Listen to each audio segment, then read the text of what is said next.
I left you guys with a big decision to make at the end of the last episode, and that was whether or not to accept this huge offer from Sheffield United for Daniel Jebison. We're going to make a decision on that today in episode 58 of the Redmont Rangers Road to Glory career mode here on EAFC 24.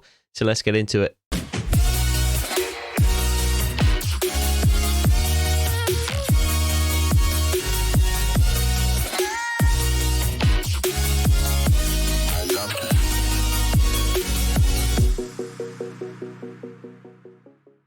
So the votes are in, and you guys overwhelmingly voted to accept this offer from Sheffield United. I've been thinking things over as well, and I think it is going to be in the long-term interest of Redmont Rangers to sell Daniel Jebison back to Sheffield United.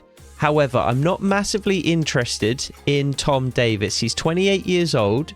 He's a 76 overall centre midfielder. He's probably as good as he's ever going to be, and that's not that good. 64 pace is very slow. 70 defending and 70 physical is passable, but it's not exceptional by any means. He's a decent passer of the ball, and you know, he's comfortable with the ball at his feet. I'm not sure he's exactly the kind of player that we need going forward though. So what I'm going to do is negotiate with Sheffield United. I'm going to have a look at the other players that they might have available. And if there's nobody in there that I really like the look of, I am going to just try and get straight up cash, cold hard cash from Sheffield United. Jebison is worth 33.5 million. We're only getting 25 million at the moment in terms of actual cash. So first things I want to look at are strikers. Ryan Brewster is an option. However, they've got the young Hackford as well. I wouldn't mind getting a young striker back and a lot more money. So, Freddie Gardner is just 19 and is 67 overall. I don't hate the idea of going for a young striker who we could try and groom to replace Daniel Jebison in the long term, and getting a lot more money back instead of Tom Davies. The other option is we could go for a different centre midfielder, somebody younger with a bit more upside. I'm not massively interested by any of these options though.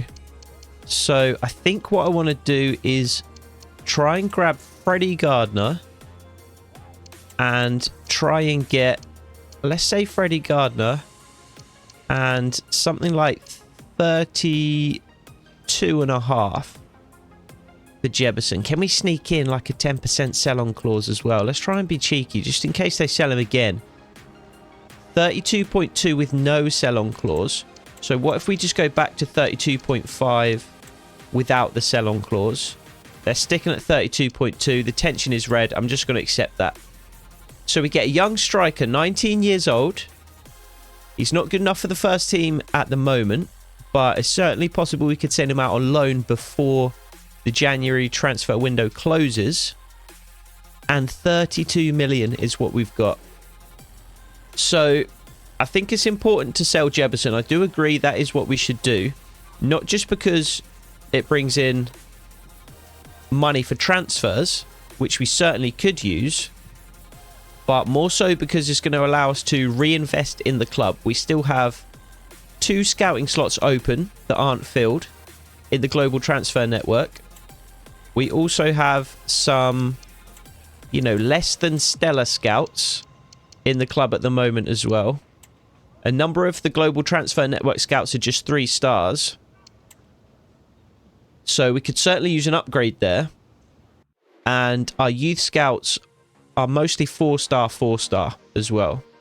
So I'm not going to reinvest all of this money back into the actual squad. I'm going to use it to invest in the club itself. Some of this money is going to go back into the squad, and when we get that money from Daniel Jebison, having completed his transfer back to Sheffield United, I'll show you exactly who I've got my eye on to replace Jebison in the first team, because Gardner, not a first team striker, and that does leave us just with Samson Tavide as a striker when Jebison leaves anyway.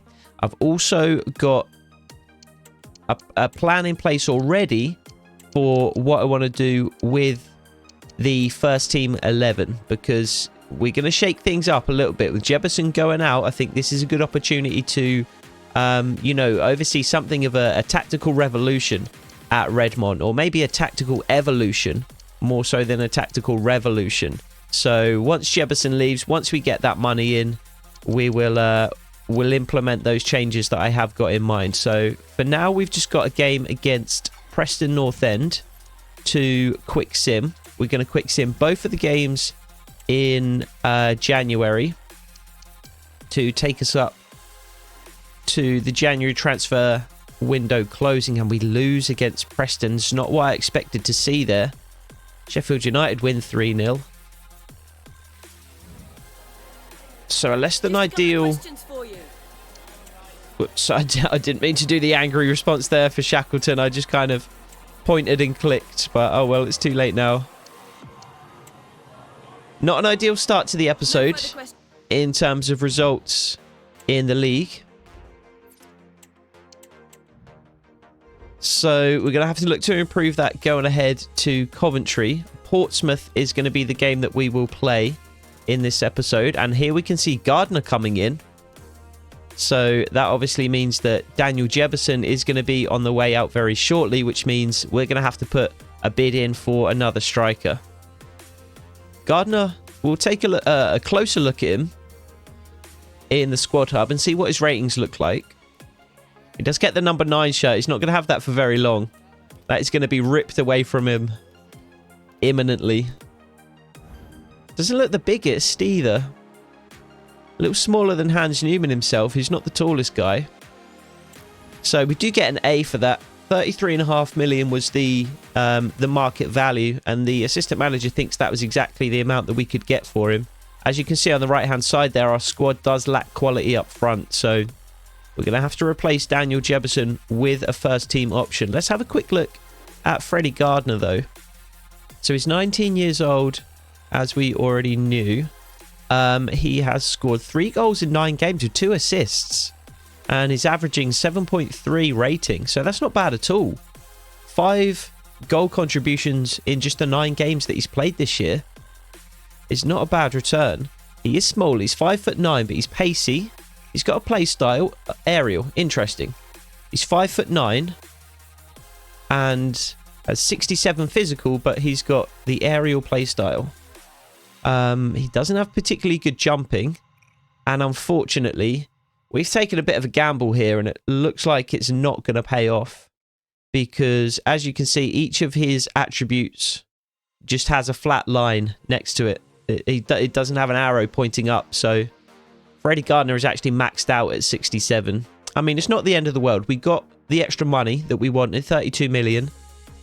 We took a shot on a youngster. We are going to send him out on loan, because why not? And with the dynamic potential, potentially, you know, that he could end up improving, even though it looks like he's maxed out there.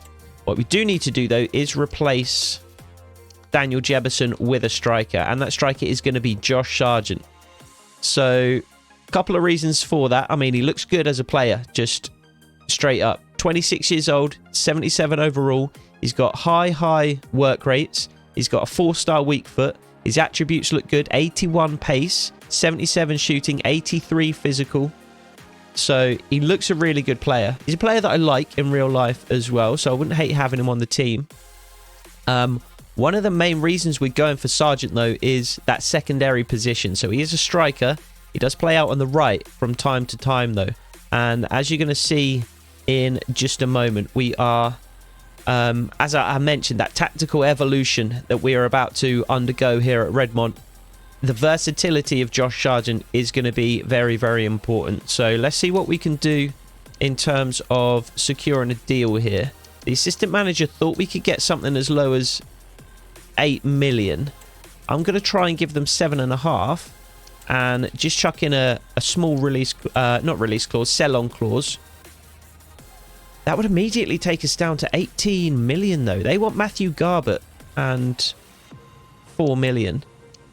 I'm not going to give them Matthew Guard, but we're not deep in midfield, so can't really afford to see any more players depart in January here. Straight up 8 million gets it done, though, so let's negotiate with Josh Sargent. He wants a crucial squad role. I think he would be the highest overall player in the side, so we can accept that. Let's give him let's try and give him a 2-year deal on crucial, because in 2 years he might not be, well, I'm planning on him not being the highest overall in the squad. And so in 2 years' time, really, it would be ideal to bring him down to more like important. He's currently on 33.5. I don't want to give him that much, though. Let's try and give him 25,000 with a signing bonus, and he accepts that. So Josh Sargent, the latest arrival at Redmont. Didn't expect to be selling Daniel Jefferson. It's kind of the Jake Dale situation all over again. Our star striker. Didn't expect to be selling them going into January, but with Jake Dale, it was more an offer that we couldn't refuse him. You know, a legend at the club.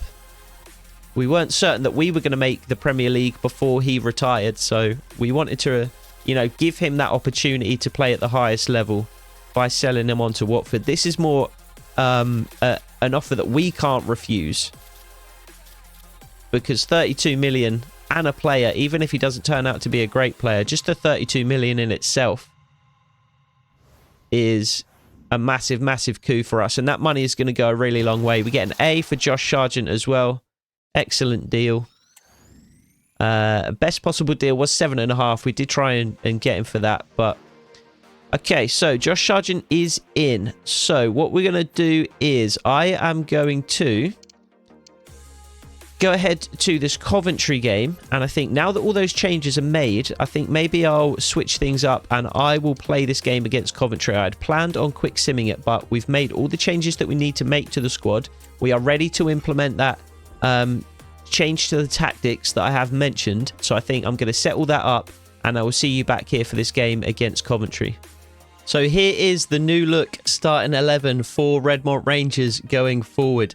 As I said earlier, it's a tactical evolution rather than a tactical revolution. We're not completely changing the way that we play, and in fact, a lot of the tactics, the tactical vision, all that kind of stuff is going to stay the same.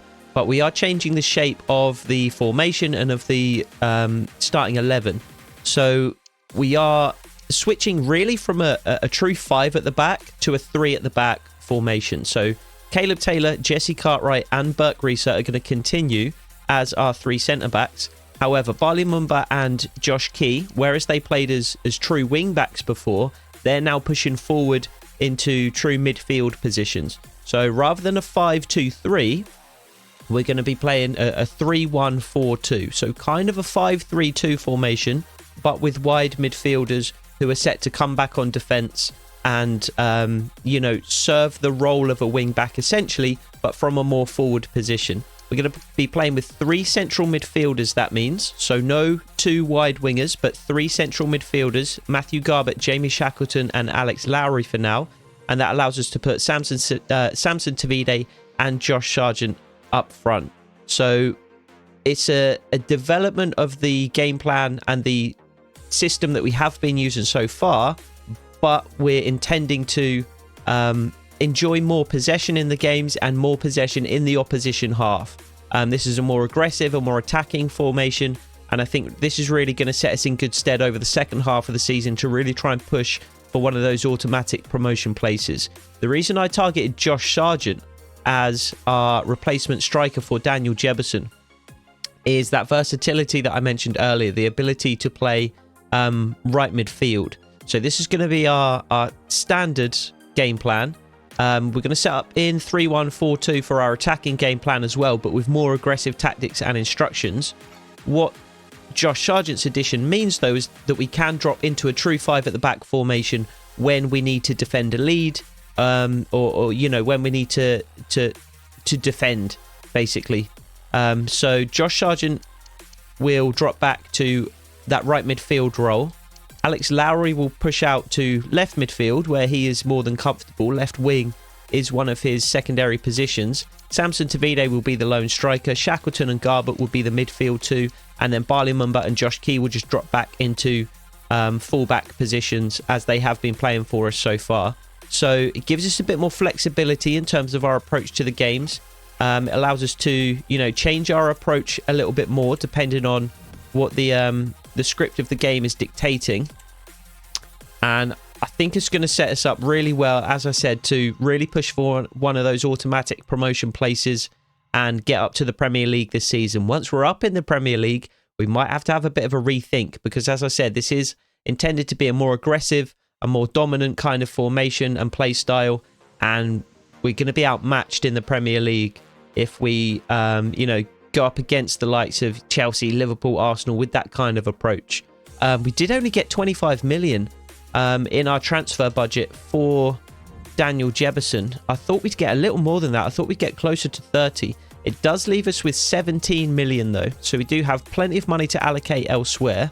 What I want to do with that money is bring in at least 2 more scouts and then probably secure a central midfielder for next season. We're not going to be doing that in the January transfer window. What we're going to be doing is, making a prior arrangement with that player to arrive next summer.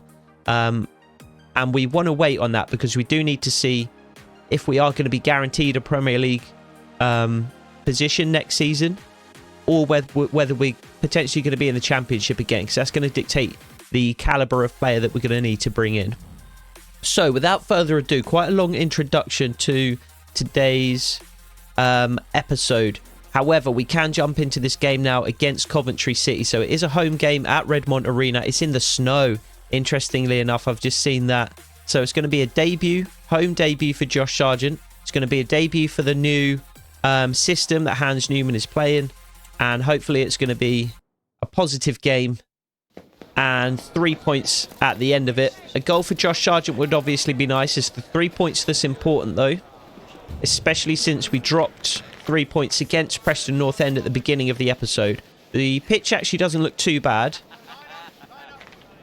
Not quite snow as much as frost, I would say.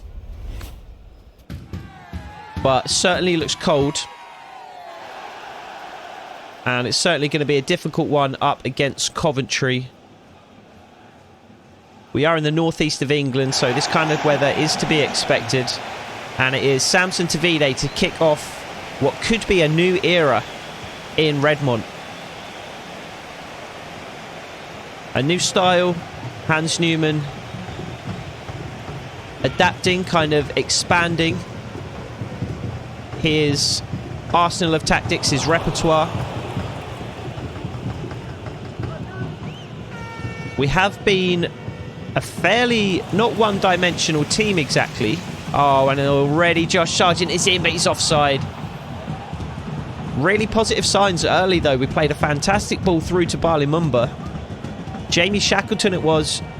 And Josh Sargent is offside by his ear. By the lobe of his ear, Josh Sargent is offside. Whatever happened to the concept of being level? Whatever happened to the concept of giving the attacker the benefit of the doubt? That is something that infuriates me in football currently. And as we can see here, look at Barley Mumba, look at Josh Key. They've dropped back into that back line. So although we're playing a 3-1-4-2 with a true 3 at the back, Barley Mumba and Josh Key are both set to come back on defence. So when we're out of possession, they should be dropping in to form a back 5, as we've seen there. There are still some nuances with this new system that I'm going to need to kind of figure out as we go. Samson Tavide, for example, and Josh Sargent, to be fair, up front. How do we want them to play? Do we want one as a target man, the other getting in behind? Do we want one dropping into midfield as a false 9? How do we want our strikers to, set up and approach the game? Same with the central midfielders as well. Lovely ball in. What a ball in from Matthew Garbett. And Samson Tavide gets his header on target, but it is saved by the goalkeeper. Matthew Garbutt, Alex Lowry, same applies to them. Do we want them getting forward? Do we want them both on box-to-box rolls? Do we want one of each? Just slight nuances to the formation and to the system that we're going to have to try and work out what we're comfortable with. It's been a really good start to the game, though. We've got more attacking threat in the side, obviously, with two strikers. We've got more creativity in the side as well, with Matthew Garbutt and Alex Lowry. And already we've seen some really nice passing moves to unlock the Coventry defence. I do want to have more possession in the opposition half as well. We did enjoy possession in the old system, but oftentimes that was possession in our own half. You know, playing the ball around just inside our own half, around the halfway line.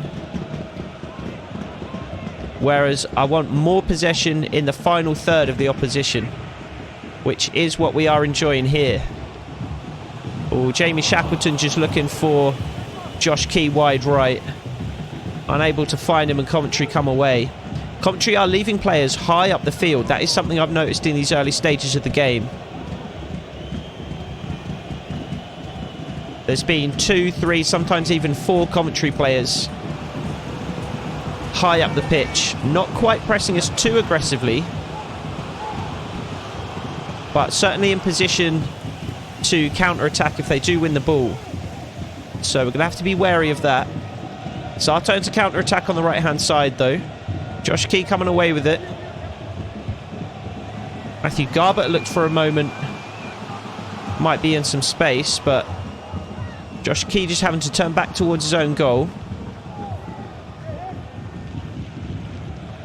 Oh, Matthew Garbutt tried a little reverse pass into Samson Tavide.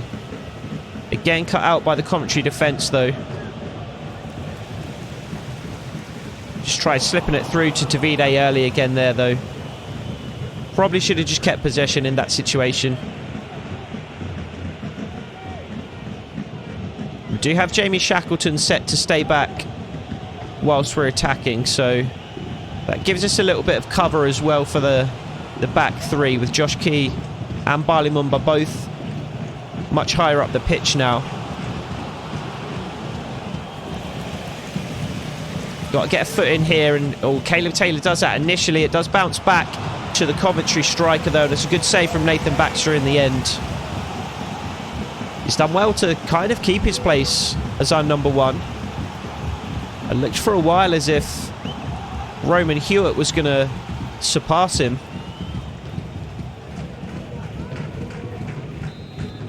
But Nathan Baxter does continue, I would say, to be the more reliable option between the sticks for us. Barleyman was going to have to get out there and help Matthew Garbutt out. Matthew Garbutt again with a good challenge, but oh, and what a ball by Coventry. Burke Reeser just has to stick a foot out and send it out for a corner. We're under a bit of pressure at the moment. It's a good period for Coventry City. And they continue to press with a short corner this time. Good challenge from Jamie Shackleton. He's going to have to try and clear the ball away. And actually, he does manage to keep possession of it and release Matthew Garbutt.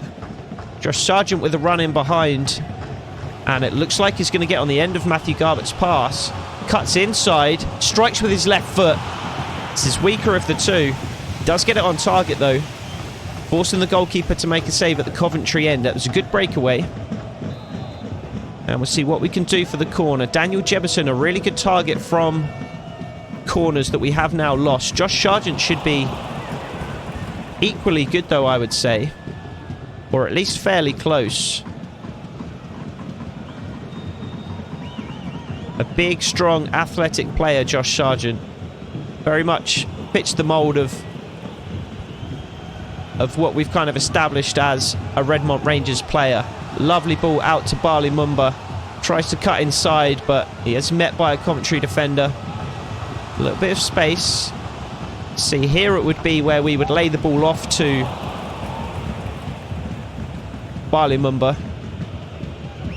with a left winger with the ball at his feet there would have had a full-back to lay it off to.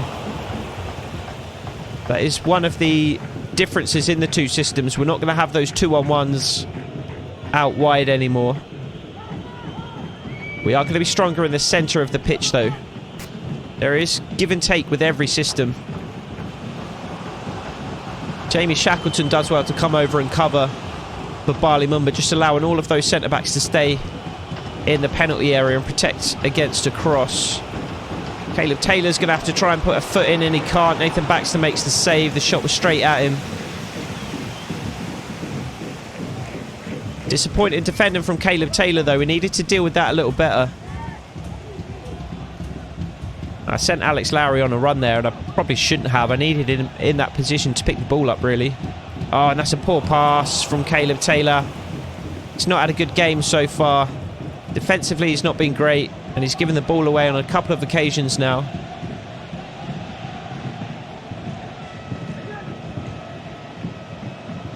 Ten minutes to go until half-time. It's been a fairly positive start. We haven't been able to really unlock the Coventry City defence, though.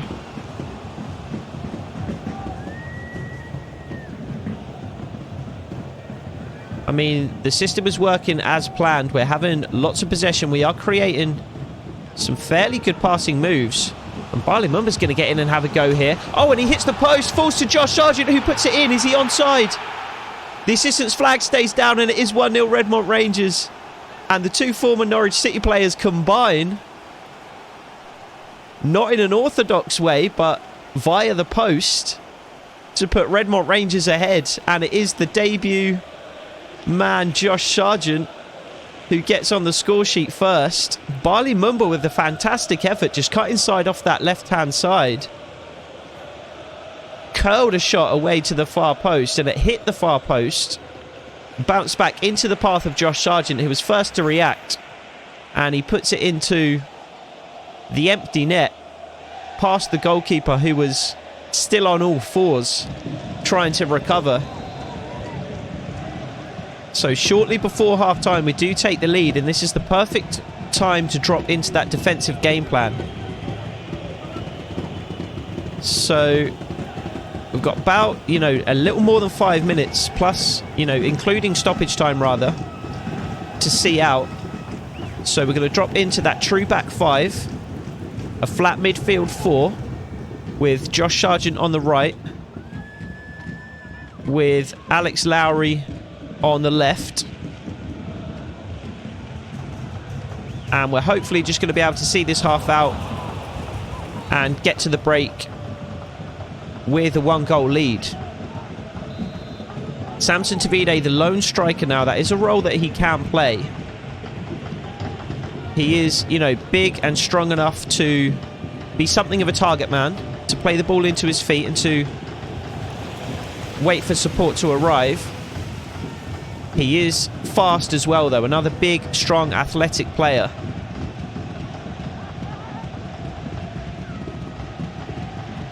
So I don't mind Samson Tavide being up front by himself too much.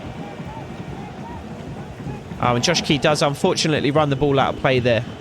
Just struggling to find someone to release the ball to, and Josh Sargent has nicked it away. He is into the box, strikes across goal and puts it wide. Samson Tavide was arriving, but not quite quickly enough. Coventry City defender came across to take away that option as well and just narrow the angle for Josh Sargent. And the shot does end up going wide. You have to at least test the goalkeeper in those situations, I would say. To not get it on target is disappointing. It was a fairly narrow angle by the time the Coventry defender came across, though. Perhaps I should have taken the shot on a little earlier. Oh, that's a dangerous pass from Burke Reeser. And Jesse Cartwright manages to cut it out and then composedly just slips the ball out to the midfield, and Jamie Shackleton will thankfully come away with it. Just keeps hold of the ball despite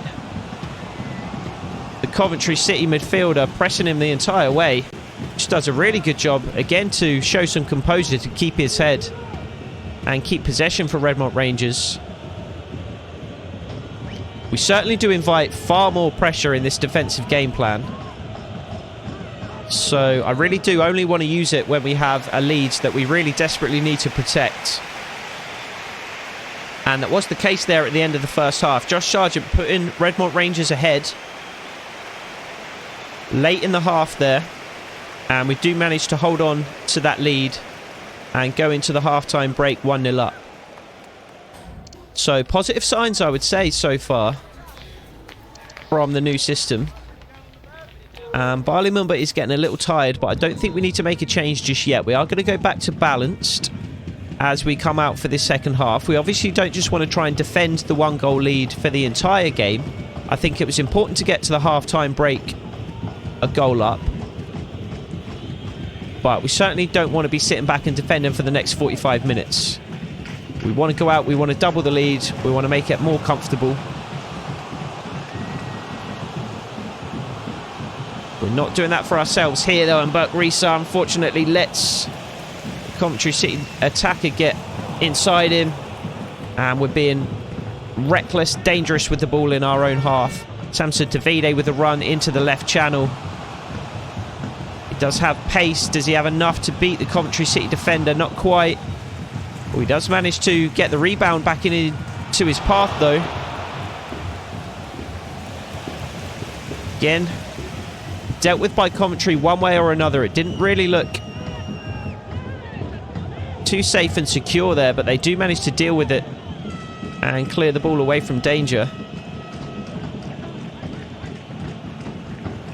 But Reese are doing well to step up there and win the ball back. Bailey Mumba just releases it to Alex Lowry, and we can enjoy a little bit of possession now.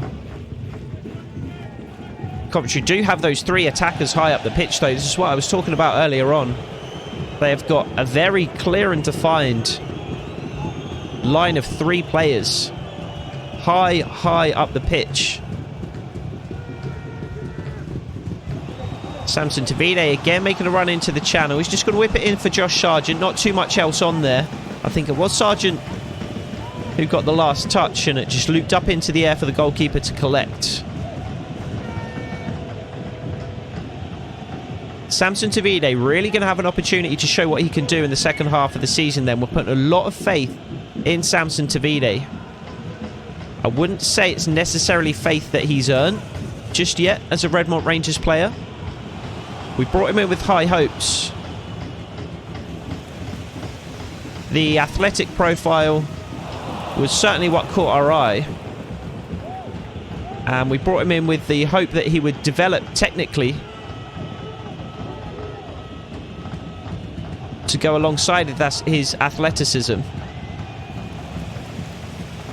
And we sent him out on loan. He had a good loan spell. Came back a much higher overall than when we sent him out. However, with the addition of Daniel Jebison, lovely move here from Barley Mumba into Alex Lowry's feet. Just tried to beat the Coventry City defender outside and couldn't do it. When we brought in Daniel Jebison, Jake Dale was still at the club. There was just too much competition for Samson Tavide, and he just hasn't had enough time to prove himself as a Redmont player. But the opportunity is his now. He's starting up front alongside Josh Sargent. And when Sargent drops into midfield, Tavide is going to be the lone striker. So it's an audition really over the course of the second half of the season here.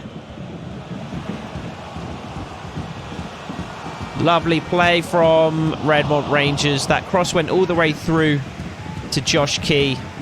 I was hoping somebody would make a good run across the 6-yard box, and to be fair, Samson Tavide did. He couldn't quite get on the end of the cross though. So yeah, an audition for Samson Tavide over the course of the second half of the season here. Our intention obviously is to make it to the Premier League this season. Oh, poor from Balimumba. So he's auditioning for a role in a Premier League team. If we do make it up to the top division for next season, is Samson Tavide going to be one of our starting strikers? Or are we going to have to look to bring in a second striker to pair alongside Josh Sargent? Somebody's got to deal with it. Jesse Cartwright comes over. Nathan Baxter smothers it at his feet. And Jesse Cartwright tries to clear Alex Lowry with the ball at his feet. He was fouled, but the referee waves play on. Balimumba. Sweeping pass out to Josh Key. He's looking for a run ahead of him, but nobody was willing to make one. Everybody just standing staring at him. Perhaps we do need one of those strikers on getting behind, because that was frustrating. We had a counter-attacking opportunity there, and nobody was willing to make a run to make it happen. And Josh Key again there. He's running backwards. The space is clearly in behind, and Josh Key is running backwards as Matthew Garbett holds on to the ball and tries his best to play a pass through. That's poor from Josh Key. I think we're going to have to bring Samson Tavide off, just because he's looking a little tired at the moment. So Alex Petit is going to come on. If we do drop back into the 5-4-1 formation at any point, Josh Sargent will stay up front and Alex Petit will drop into right midfield. With this new system, obviously, there are no forward wingers anymore, which means players like Alex Petit, their role has basically disappeared. It hasn't disappeared completely, because we do have the 5-4-1. Our ultra-attacking formation is a 3-4-3, which does obviously require those forward wingers. And we might not necessarily want to play this formation 100% of the time. We might want to go with a 4 at the back, you know, a 4-3-3 kind of formation at times. So the role of the winger in this team is not completely dead, but it is obviously greatly diminished. How is that not a foul? How is that not a foul? Just get rid. That'll do. The role of the winger is greatly diminished, so players like Alex Petit are going to have to try and carve out a niche for themselves. Alex Petit himself, he has been put onto a development plan to transition to play centre midfield. Looking at his stats, looking at his attributes rather, that did look like something that he could do. It's not down as a secondary position at the moment, but he's good with the ball at his feet. He can pass. He's not that pacey. So I think he can excel in a central midfield role. He is still young as well, so young enough to change his position without too much difficulty. And it is going to take, I think it was about 20, maybe 24 weeks or so to make that change. So by next season, Alex Petit will be a centre midfielder. Brendan Clark does actually have centre midfield as his secondary position already, but based on his attributes, he's far less suited to the position, so he's going to remain a winger. It does mean that we might just need to cut down on the amount of wingers we have in the side, though. So players like Eli Just potentially might not be Redmont Rangers players for much longer. Eli Just in particular, because commentary are pressing really high now. They're making it so difficult for us. I think we're just going to have to drop back into that defensive game plan again for these last 15 minutes or so. So yeah, Eli Just, 70 overall. He's not the strongest player. I brought Balimumba off as well, didn't I? So let's make some changes here. Shackleton or Lowry. Shackleton is going to stay on. Lowry can go out to left wing back and be replaced by Oscar Duarte. And let's actually bring on Lewis Baker for Jamie Shackleton as well.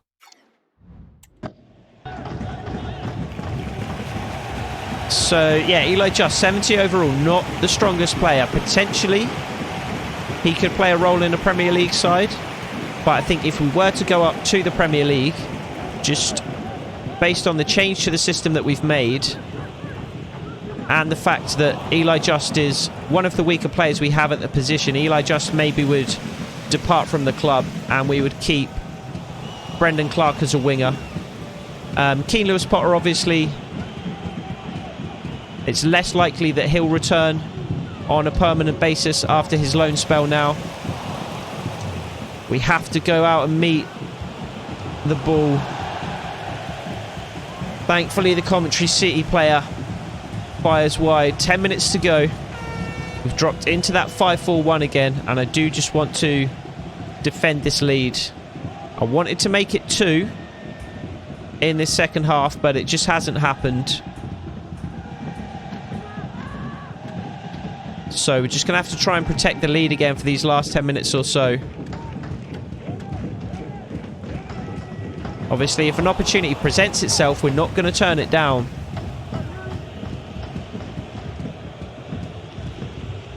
However, I do think we sit back a little more for these last 10 minutes or so. Coventry, they've been pressing high all game, but they are really pushing for an equaliser now. Jesse Cartwright deals with that well. Lewis Baker does drop to him, and Josh Sargent can't quite release Keane Lewis-Potter on that left-hand side. Oscar Duarte venturing forward, though. This is what I was talking about. If an opportunity presents itself, we can't turn it down. And there is space for Oscar Duarte to run into. Just tosses the ball into the box. Perhaps we could have worked something a little safer there. Or a little more clear-cut, rather than just putting a hopeful cross into the box for Josh Sargent to try and get onto.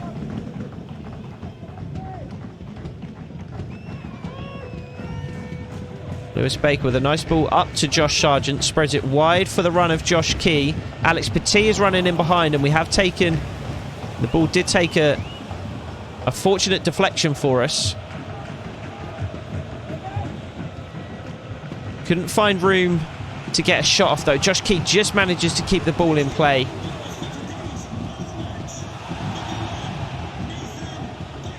Nathan Baxter gets man of the match, interestingly. He's made a couple of good saves. He hasn't had a spectacular game, though, I wouldn't say.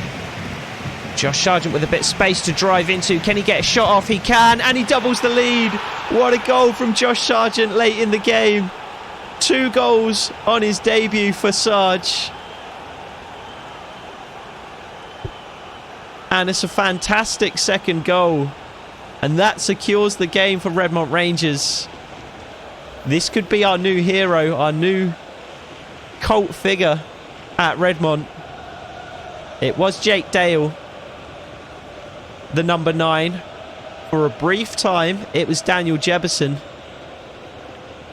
And now the number 9 shirt goes to Josh Sargent, who doubles the lead and secures the victory on his debut for Redmont Rangers. It was looking a little bit shaky for a couple of minutes there. Coventry really starting to work some opportunities and put some pressure on. But the game is gone now. We're into stoppage time. And we do have a 2-goal lead, so you have to think there's nothing that Coventry can do about it now. They're going to have to accept a pointless away trip. Pointless in every sense of the word.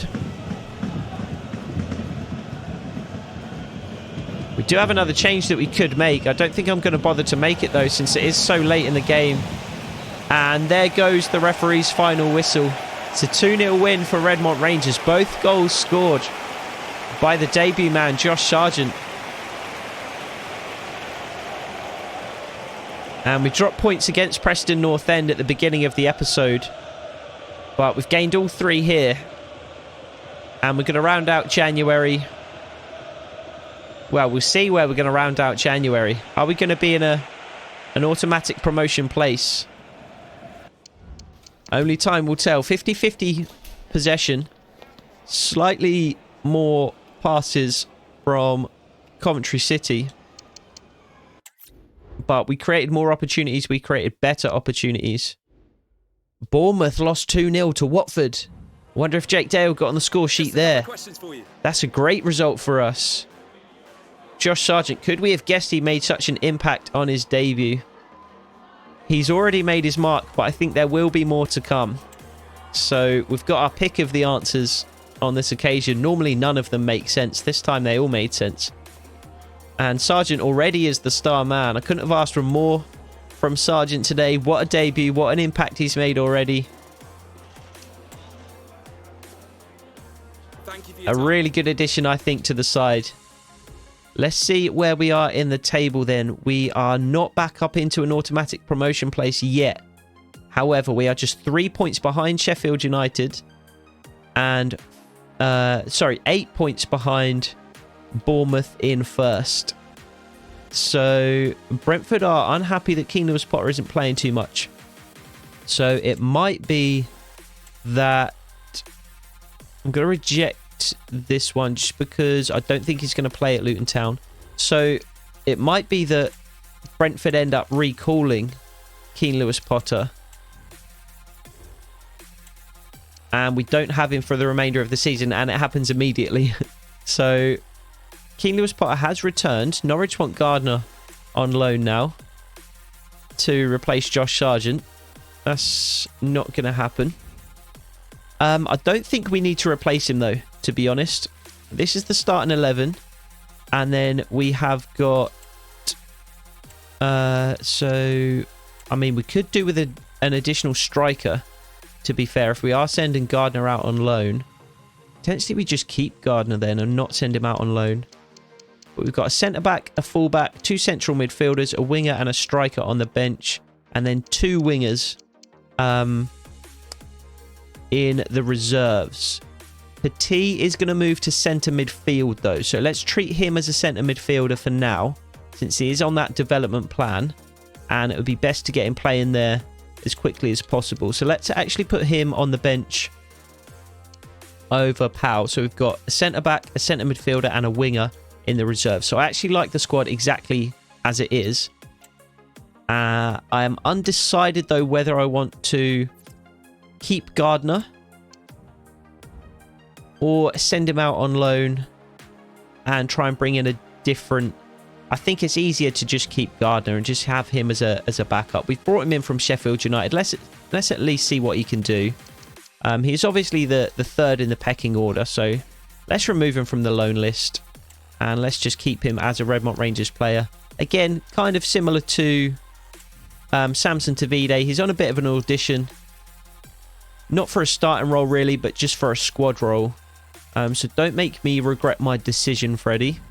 And we have arrived at January deadline day. So what I think I might actually do, since this has been quite a long episode so far with all the changes that we've made and the transfers, is just have a quick look at some of the transfers, go through transfer deadline day and actually leave it there. We did play 4 games in the last episode as well, or a recent episode.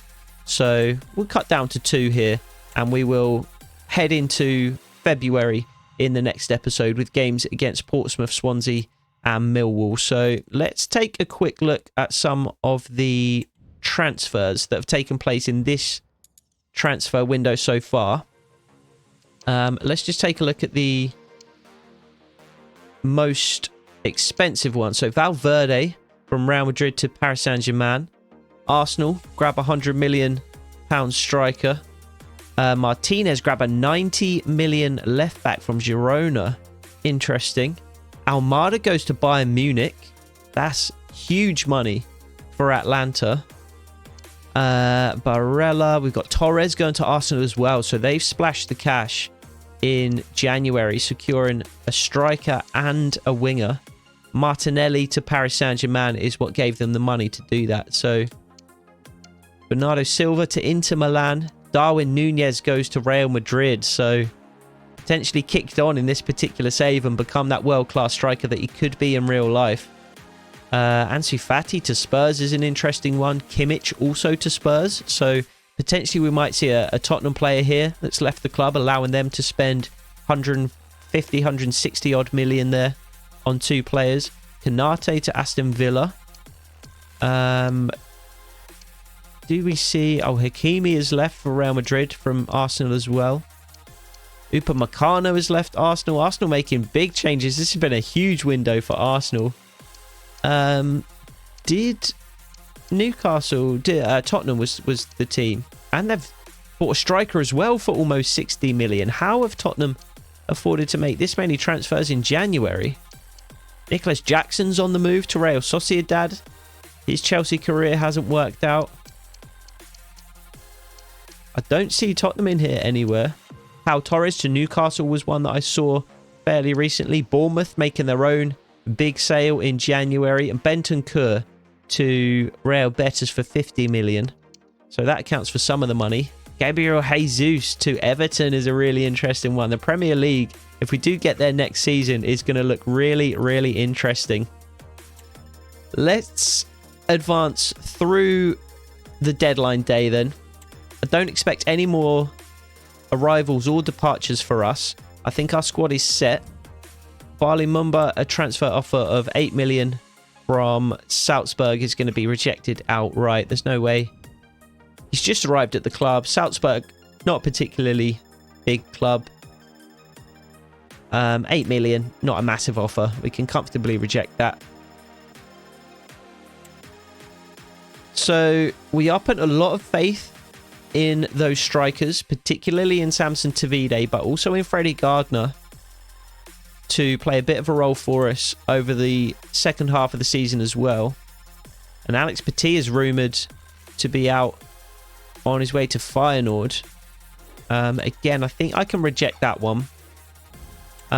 If an offer like that came in the summer, and if it was a bit more, 15 million or so, I think maybe we would have to accept that. But I think we can reject that one.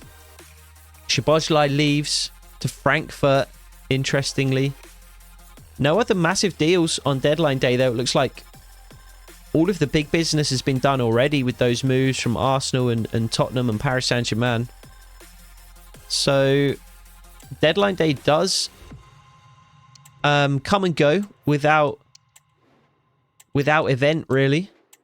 For us, at the very least. But for most clubs around the world, we'll have a quick look at the scouting reports. We will arrive at the Portsmouth game, and then we will leave the episode there. We'll have one last quick look at the table and one last quick look at the calendar like we normally do. And then I might just double check and see how much money we've got in the bank and what we're going to do with that going forward. So Portsmouth in the next game. We are third in the league. Watford have made a run and they are actually in fourth position now. So trying to secure themselves as a playoff team. And we've actually got a game in hand here. So Sheffield United failed to win their game. And we actually have a game in hand. So Portsmouth, I think, should be the game that we play in the next episode. Kick the next episode off, hopefully with 3 points. And potentially, I mean, I don't think we're going to retake second place from Sheffield United. They have a 27 goal difference, so we need to beat Portsmouth 8-0 to retake second place from them. But potentially going back on level on points with Sheffield United in the next episode. And hopefully, if Bournemouth lose theirs, just 5 points behind Bournemouth in first place. So very tightly contested at the top of the table. After Portsmouth, just as a reminder, we have Swansea City and Millwall as games to simulate. And then February, not a massively difficult month for us. We've got Bolton, we've got Middlesbrough, Bournemouth, really the only tough game that we've got in February. So hopefully we can get on a good run here with the new system, really start taking some points from these games and really try and establish ourselves as one of those two teams that are going to go up to the Premier League next season. Quick look at finances before we go. So we have got a little over 17 million left to spend. So some of that is going to go on scouts. And I think about 10 million of it is going to go on a player, ideally.